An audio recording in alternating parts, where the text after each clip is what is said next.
வணக்கம். நீங்கள் இணைந்து கொண்டிருப்பது சமூகத்தின் மதிய நேர பிரதான செய்திகளுடன் இணைந்து கொள்ளும் நான் இராசரத்தினம் மதுசன். விரிவான செய்திகளுக்குள் செல்வதற்கு முன்னதாக முதலில் தலைப்புச் செய்திகள். அனுர் அரசு எடுத்துள்ள புதிய நடவடிக்கைகளுக்கு கிடைத்த பாராட்டு. ஜெனீவாவில் சமர்ப்பிக்கப்பட்ட அறிக்கை. இணையவழி வருமானம் மீதான வரி விதிப்பு அரசின் பிழையான தீர்மானம். வஜ்ர சுட்டிக்காட்டு. அடுத்த மாத முற்பகுதியில் இலங்கைக்கு வரும் பாரத பிரதமர் மோடி. வெளியான தகவல். ஆளுநர் கலந்து கொள்ளும் நிகழ்வுகளில் புதிய நடைமுறைகள். எரிபொருள் விநியோகஸ்தர்கள் என்ற சிஐடியில் முன்னிலை. அடுத்த வருடத்திலிருந்து பாடசாலை பாடத்திட்டங்களில் ஏற்படவுள்ள புதிய மாற்றங்கள். இலங்கை விமானப்படைக்கு புதிய தலைமை அதிகாரி நியமனம். ஹட்டன் தீ விபத்தில் 20 வீடுகள் எரிந்து நாசம். கிளிநொச்சியை வந்தடைந்த 5 நாடுகளின் பௌத்த தேரர்கள்.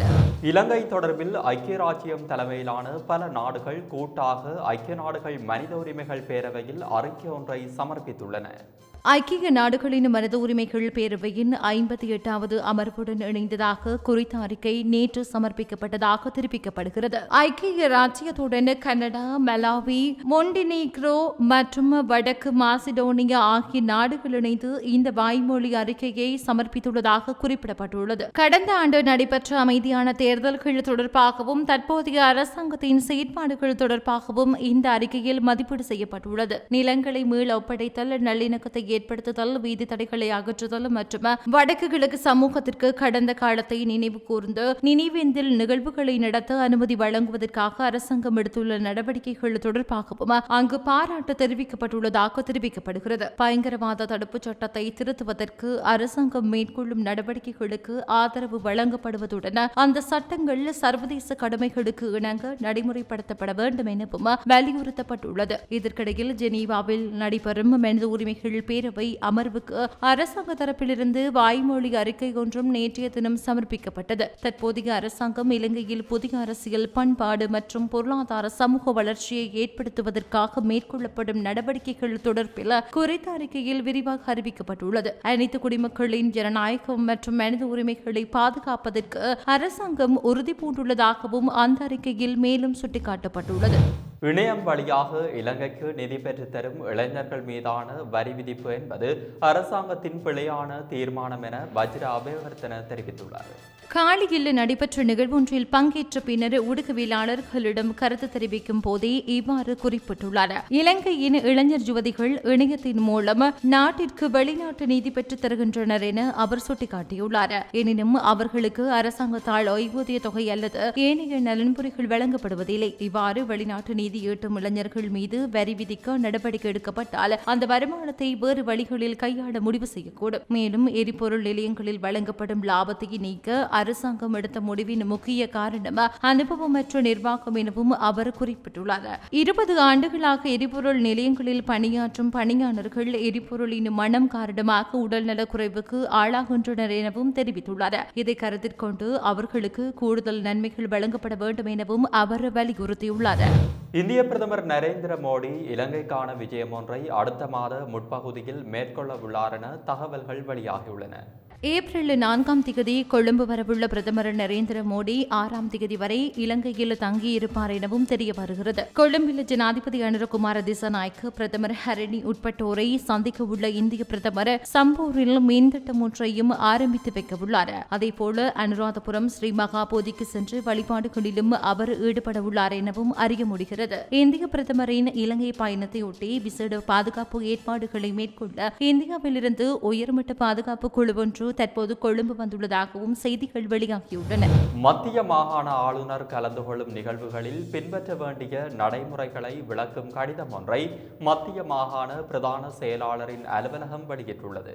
ஆளுநரின் செயலாளரால் வெளியிடப்பட்ட கடிதத்தில் இவ்வாறான ஆளுநர் கலந்து கொள்ளும் நிகழ்வுகளுக்கு தேவையான உத்தியோகபூர்வ நடைமுறைகள் குறிப்பிடப்பட்டுள்ளன. ஆளுநர் கலந்து கொள்ளும் அனைத்து நிகழ்வுகளும் வழக்கமான நிகழ்வுகளாக நடத்தப்பட வேண்டும். சிறப்பு வரவேற்பு ஏற்பாடுகள் செய்யக்கூடாது. தேசிய கீதம் சிங்களம் மற்றும் தமிழில் பாடப்பட வேண்டும். இவ்வாறான நிகழ்வுகளுக்கான ஏற்பாடுகள் செய்யப்படுகிற போது நன்னாரி, வில்வம்பூ, ஆவாரம்பூ போன்ற உள்நாட்டு மூலிகை பானங்கள் வழங்கப்பட வேண்டும். மேலும் மத்திய மாகாணத்தில் உள்ள அனைத்து அமைச்சுகளும் நிறுவனங்களும் ஆளுநர் கலந்து கொள்ளும் நிகழ்வுகளுக்காக இந்த நடவடிக்கைகளை கட்டாயமாக பின்பற்ற வேண்டும் எனவும் கடிதத்தில் குறிப்பிடப்பட்டுள்ளது. எரிபொருள் விநியோகஸ்தர்கள் இன்று குற்றப்புலனாய்வு திணைக்களத்தில் முன்னிலையாக அழைக்கப்பட்டுள்ளனர். எரிபொருள் விநியோகத்தில் ஏற்பட்ட கோளாறு தொடர்பான அறிக்கையை பெறுவதற்காக இவ்வாறு அழைக்கப்பட்டுள்ளனர். எரிபொருள் விநியோகஸ்தர்கள் சங்கத்தின் துணைத் தலைவரும் நிர்வாக குழு உறுப்பினரும் இன்று மதியம் குற்றப்புலனாய்வு துறையிடம் வாக்குமூலம் அளிக்க உள்ளனர். இந்த நிலையில் எரிபொருள் விநியோகஸ்தர்கள் சங்கம் தங்கள் போராட்டத்தை வாபஸ் பெற்றுள்ளது. மேலும் இலங்கை பெட்ரோலிய கூட்டுத்தாபனத்திடமிருந்து எரிபொருள் விநியோகத்தை மீண்டும் வழங்க முடிவு செய்துள்ளது. நேற்று மாலை இந்த முடிவு எடுக்கப்பட்டதாக எரிபொருள் விநியோகஸ்தர்கள் சங்கத்தின் துணைத் தலைவர் குசும் சந்தநாயக்க தெரிவித்தார். ஜனாதிபதியுடன் இந்த விடயத்தை பற்றி விவாதித்த பிறகு ஜனாதிபதியின் செயலாளர் கணிசமான நிவாரணம் வழங்குவதாக உறுதியளித்தாலும் இது குறித்து மேலும் விவாதிக்க இலங்கை பெட்ரோலிய கூட்டுத்தாபனத்துடன் இன்று ஒரு கூட்டத்தை ஏற்பாடு செய்ததாலும் இந்த முடிவை எடுக்க முடிவு செய்துள்ளோம். அனைத்து விநியோகஸ்தர்களும் வழக்கம் போல் தங்கள் ஆர்டர்களை வழங்குமாறும் கேட்டுக் கொண்டுள்ளோம் எனவும் துணைத் தலைவர் கூறினார். புதிய கல்வி சீர்திருத்தத்தின் கீழ் தரம் 1 மற்றும் 6ஆம் பாடத்திட்டங்கள் மாத்திரம் முழுமையாக மாற்றப்பட உள்ளதாக தேசிய கல்வி நிர்வாகத்தின் பணிப்பாளர் நாயகம் பேராசிரியர் மஞ்சுளா விதானபத்திரன தெரிவித்தார்.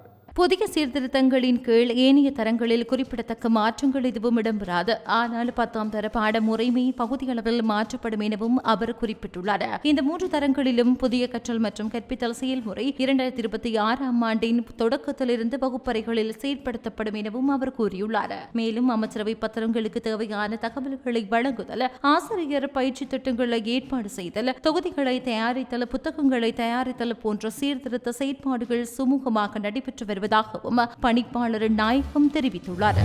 இலங்கை விமானப்படையின் புதிய தலைமை அதிதியாக ஏர் வைஸ் மார்ஷல் லசித சுமனவீர நியமிக்கப்பட்டுள்ளார். இன்று முதல் அமலுக்கு வரும் வகையில் குறித்த நியமனம் வழங்கப்பட்டுள்ளதாக இலங்கை விமானப்படை தெரிவித்துள்ளது. தற்போது விமான நடவடிக்கைகளின் பணிப்பாளர் நாயகமாக கடமையாற்றும் ஏர் வைஸ் மார்ஷல் லசித சுமனவீர 1991ஆம் ஆண்டு இலங்கை விமானப்படையில் இணைந்து கொண்டார். இலங்கை விமானப்படையின் தலைமை அதிகாரியாக பணியாற்றிய air vice marshal Sampath Wickramaratne நேற்றுடன் ஓய்வு பெற்றமையும் குறிப்பிடத்தக்கது. தற்போது தேர்தல்கள் நடைபெற வேண்டிய உள்ளூராட்சி சபைகளின் பட்டியல் வர்த்தமானியில் அறிவிக்கப்பட்டுள்ளது. மன்னார், பூநகரி உட்பட 4 சபைகளுக்கு தேர்தல் அறிவிப்பு விடப்படவில்லை. காலி மாவட்ட மேல்பட்டிய பிரதேச சபைக்கான தேர்தல் அண்மையில் நடந்து முடிந்திருப்பதால் அச்சபைகளுக்கான தேர்தல் இப்போது நடைபெறாது.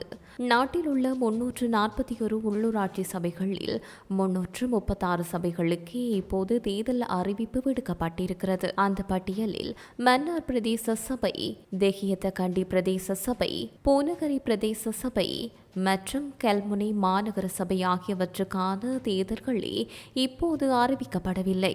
இவை தொடர்பில் நீதிமன்றத்தில் வழக்குகள் நிலுவையில் இருக்கின்ற காரணத்தினால் தேர்தல் அறிவிப்புகள் இந்த சபைகளுக்கு விடுக்கப்படவில்லை.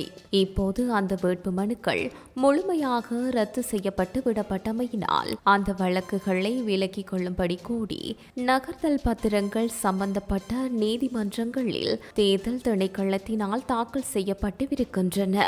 நீதிமன்ற அனுமதி கிடைத்ததும் அவற்றுக்கு வேட்பு மனுக்கள் கோரி தேர்தலை நடத்துவதற்கான முயற்சியை தேர்தல் ஆணைக்குழு மேற்கொண்டு இருப்பதாக தெரிகிறது.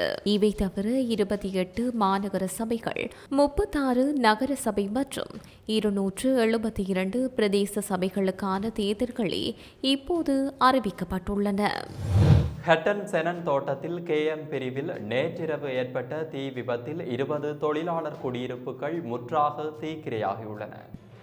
அது மட்டுமன்றி குறித்த தீ விபத்து காரணமாக லயன் தொகுதியில் அமைந்திருந்த 20 வீடுகள் சேதமடைந்ததுடன் இந்த வீடுகளில் குடியிருந்த 20 குடும்பங்களைச் சேர்ந்த 50 பேர் பாதிக்கப்பட்டுள்ளனர்.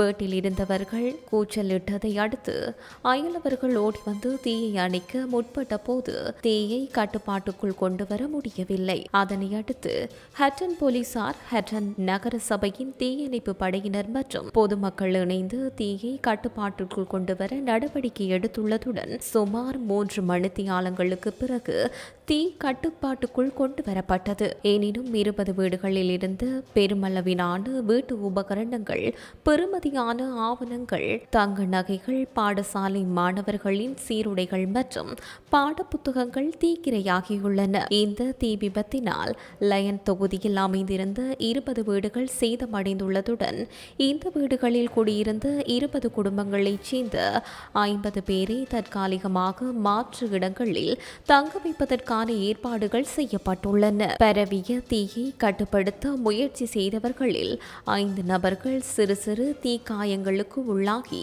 சிகிச்சை பெற்று வருகின்றமையும் குறிப்பிடத்தக்கது. இந்த தீ விபத்து ஏற்பட்டதற்கான காரணம் இதுவரையில் கண்டறியப்படவில்லை என தெரிவிக்கும் ஹட்டன் போலீசார், ஹட்டன் போலீஸ் கைரேகை அடையாள பிரிவுடன் இணைந்து மேலதிக விசாரணைகளை மேற்கொண்டு வருவதாக தெரிவித்துள்ளனர். நாடாளுமன்ற உறுப்பினர் க இளங்குமரன் ஆணையரவு உப்பு உற்பத்தி நிலையத்திற்கு நேற்று விஜயத்தினை மேற்கொண்டுள்ளார்.